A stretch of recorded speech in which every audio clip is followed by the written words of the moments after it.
From deep in the heart of Central Texas, it's the Best of the Outdoors podcast, brought to you by Texas Fish and Game Magazine, the voice of the Texas outdoor nation.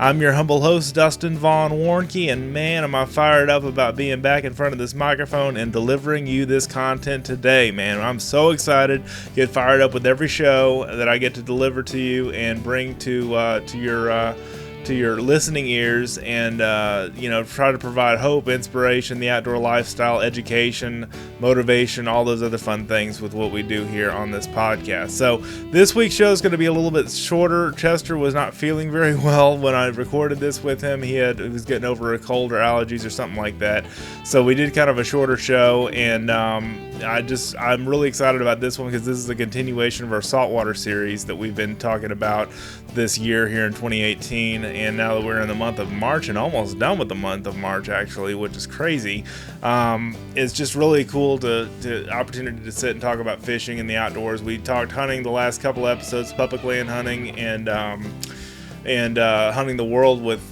Jason Sacco and the guys from the Cast Blast Grill Chill podcast. And man, it is just really cool to be back with another Saltwater series installment.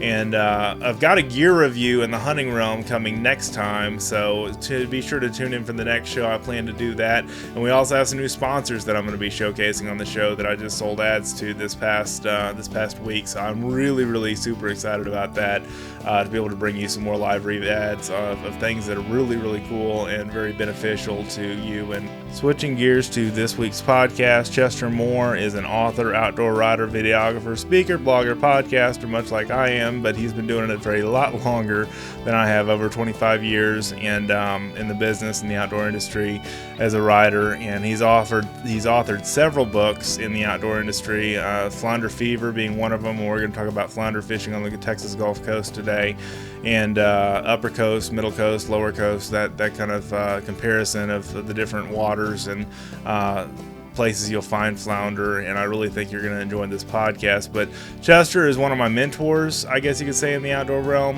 He's kind of befriended me over the years. I first met him in Texas Fish and Game in 2013 when I attended SHOT Show with the Mag and Prowler TV show, and it all just kind of blossomed from there. And it kind of turned into where I'm working for the magazine full time, and it's a dream come true for me able to do this show and so much more in the writing and the different realms that I work in here in the magazine.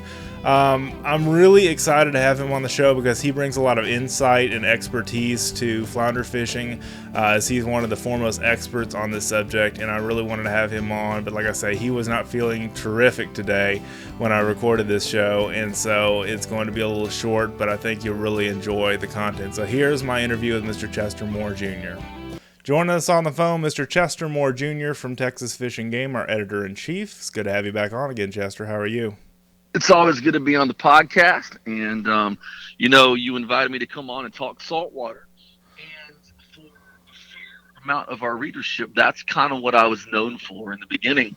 Yes, was saltwater fishing, particularly the ultimate inshore saltwater species, Paralethicys lethiostigma, the southern flounder. The southern flounder. Okay, cool, good deal. And then you've written a book about this called Flounder Fever. Is that correct? Is that what it's called? Yeah, we had Flounder Fundamentals come out in 2001, and then about 2006 we did Flounder Fever, which was the response to that with some added stuff. And honestly, I could crank out another one right now. I've learned so much more since then. But yeah, Flounder Fever is available at fishgame.com and a lot of your Academy of Sports and Outdoors locations. I was just thinking that exactly, because that is basically a book that kind of covers strategy, and that's what I want to talk about in this show, is strategy and things that you can do, to make the outdoors accessible, as I try to talk about in every podcast, and really, have fun doing this, because flounder is a great tasting fish, as everybody knows, and they're fairly, they're a challenge to catch sometimes, and they're not. Why don't you tell us something about that, Chester? Well, flounder is a very dynamic fish. Yes. I mean, I would say the bulk of the anglers on the Texas coast that know anything about flounder know that there's a fall run, quote unquote run, and that is when they're migrating out into the Gulf of Mexico. They do that in November into December for breeding purposes. They spawn out in the Gulf, and people got to realize that there's going to be a run the next year. That means there has to be a spring run for them to come back. I see. So we are in the midst of flounder returning to the bays at the time this podcast hits. Right. And the spring flounder fishing is very much underrated. And there's a few things that anglers can really do to help score on fish, I think, that will help them enjoy flounder fishing time beyond November. No, that's great. And I really try to make things, accessible and easy to do, and just practical is what I try to do. Since we call our Tuesday newsletter the Tactical and Practical newsletter, I've kind of taken that word as a keyword. But if you're just starting out, are you fishing with, artificials? What kind of setup are you using? Live bait, that kind of stuff?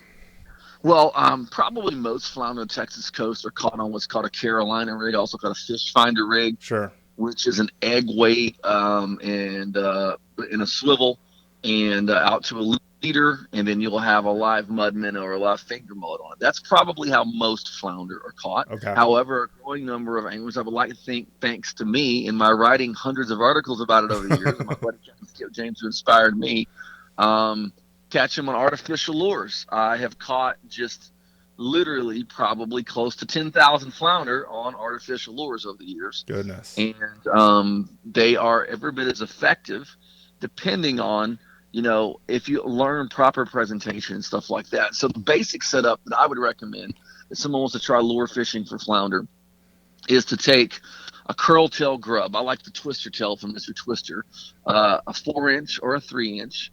I like the color pink. I also like the color glow or luminescent. Right. And we put that on a 1/4-ounce jig head.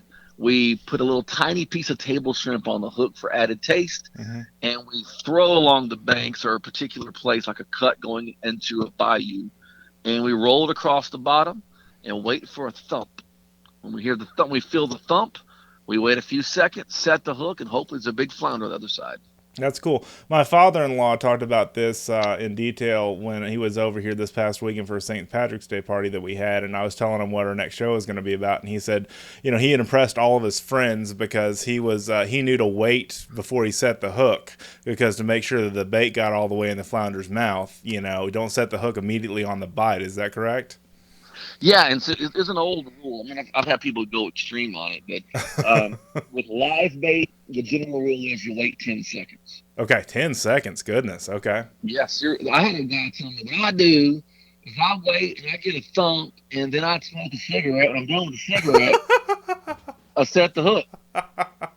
That's some redneck ingenuity right there. That is redneck as it gets, baby. But 10 seconds, and we have video. I've worked a lot with different labs and scientists and things over the years, learning about the species. And a buddy of mine from the University of Texas Marine Science Institute about a decade ago said, "You're right about the wait time." And he sent me a video of a flounder that was eating the fish that were feeding him in the facility. And for a live fin fish, it would take about 10 seconds for that flounder to hit it and turn it where it goes down its throat. Oh, I see. It's got to turn it because of the way that it's built. Okay, cool. I understand. And then the shrimp, when they would throw a shrimp in there, the shrimp doesn't have the same spinal system. So the shrimp folds up, so that curl tail grub's like a shrimp. So I wait about 2 to 3 seconds to set the hook with those guys. Okay, so you're fishing artificial like the curl tail, you wait less time than you do with the live bait. Okay. Yeah, 10 seconds on live bait, 3 seconds on artificial. There are differences. However, if I feel a classic hard thump, that's the 2 to 3 second wait. Okay. If I feel just a little tick on my line or the line stops, I'll wait 10 seconds then. I see. Okay. That's a good strategy right there. I like that. Yep. It's worked. It's caught a lot of fish that way, No, that's good. And are you typically in a boat? Are you typically on shore? Where do you catch these typically? Well, if I catch a flounder now, unless I'm in a buddy's boat, it's always on bank now. But I've done most of my flounder fishing from boats, and I would like to look for bayous, where you have a bayou leading into a coastal marsh. Those areas have a lot of bait fish. That's where flounder are going and feeding along. If you're a bank fisherman, fish around the passes leading into the bays, fish around docks and piers. Those areas have lots of fish on them. And really one of the keys is to realize that flounder do like to be around structure and with their own cover and stuff like that. So one of the problems with getting the flounder, if you get bit, a lot of people miss them at the boat or at the bank because they don't have the hook set right. Flounder have an extremely, extremely bony mouth, like a tarpon almost. Okay. So you need to have braided line on most of your fishing because when you have a braided line, I use a medium heavy spinning rod, and you set the hook with a no stretch line and very little stretch rod, the hook goes into the bone and that fish is caught. However, if it doesn't and the fish doesn't swallow it, it's going to spit the hook out. You're going to miss the fish. Right. Right. And all of us know what that hook spit is like. It's kind of a crush to your victory of hooking I'll a fish. put it this way, true story. Since I've been using the braided setup, Uh-huh. using that setup, I can't recall one flounder after I hooked and set the hook that I missed. Oh, wow. And so the braid is so it doesn't stretch the mono or whatever else you'd be fishing. Yeah, it goes right into the bone. Okay, it goes right into the bone straight instead of Yeah. having any flex in it like, I hate to use the word flex, but stretch in it like mono or fluorocarbon or anything else would. Okay, cool. Yeah. No, that's good. That's solid. And so you use, what colored braid do you use, or does it matter? I use, because I fish on the upper coast, so I use smoke-colored Berkeley Fireline. Okay. And I actually have some of that, I think. Just don't buy any of the green, like the bright green, yellow crap. Okay. Because here's the deal.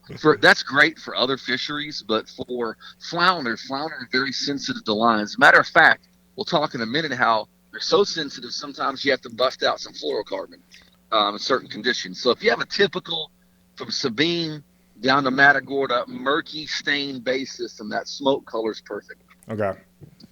And then south of there, I mean, you're Oh, well, it still works, but if you're gonna have clear water, excuse me, if you're gonna have really clear water, in my eyes, we're not in Florida, so clear water to me is like if you can see like a foot and a half, right? Okay. I would use a fluorocarbon leader because flounder can see the line. Now, when it's real clear up here and we have high barometric pressure, which is what we have today, I can see it's real high pressure today out here. Right. I use fluorocarbon, and I use a lighter. I use a medium rod with fluorocarbon, about 10 to 12 pound fluorocarbon. Okay.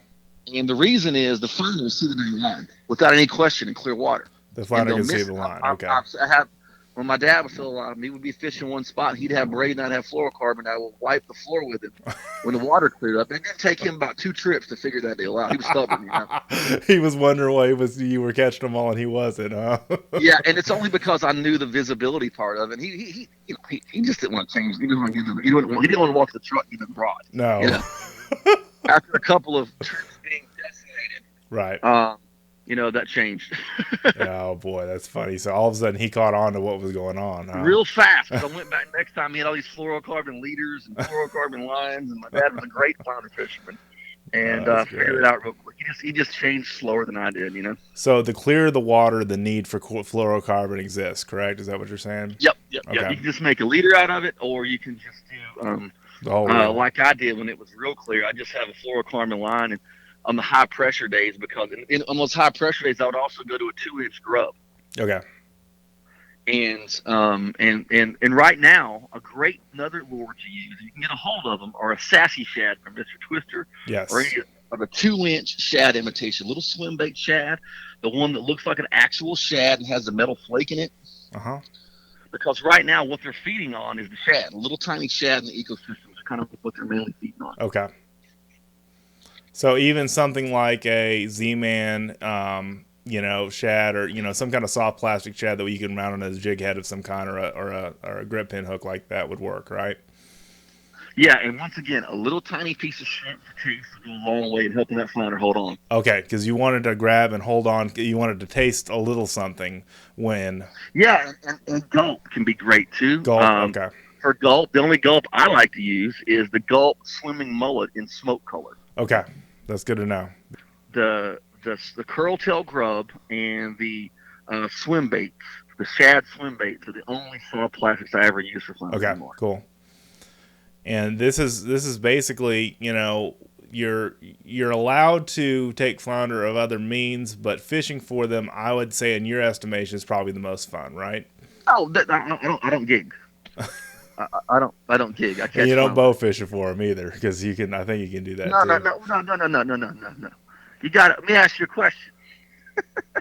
Would you go to Lake Fork and shoot a bass with a bow? No, of course not. No, number one, it's illegal. But right. number two, illegal, it's but yeah. I prefer the thump than to Right. the aerial piercing. Because there's that challenge, and that's why we do the outdoors, as I talked about on the previous podcast with the Cast Blast Grill Chill podcast.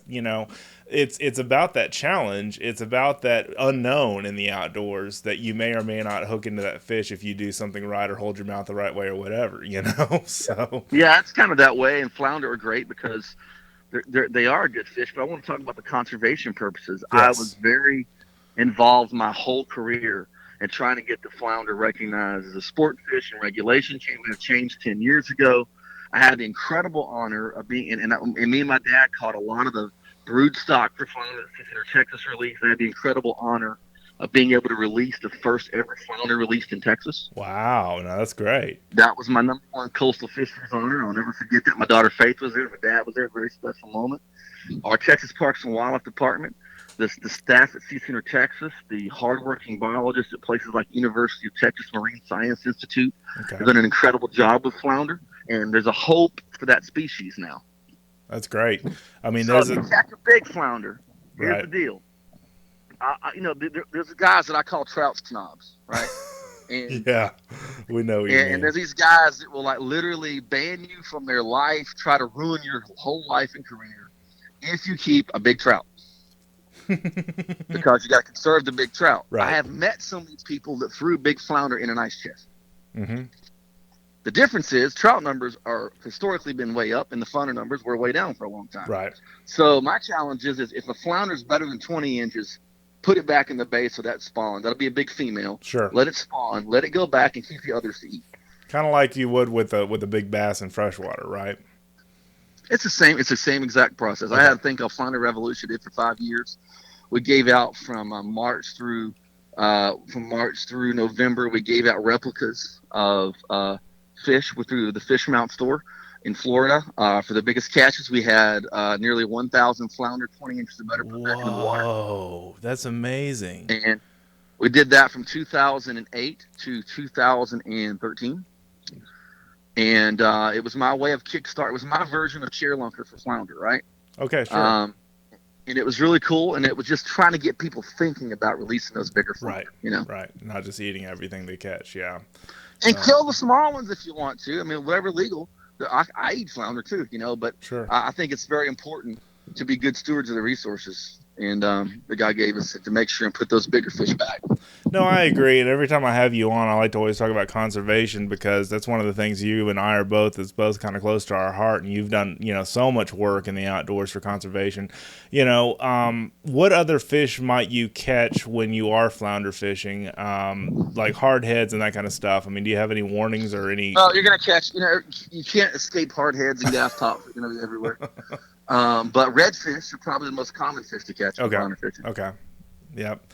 And do they? And that's always a nice bonus. If it's a legal size red, that's a nice bonus. Yeah, that's true. That is a nice bonus. Yeah, that's an extra added value, I guess, to being out there on the flounder trail, is catching a nice red. And then hardheads. Obviously, I want to say this every time we mention them. Be very careful of those fins.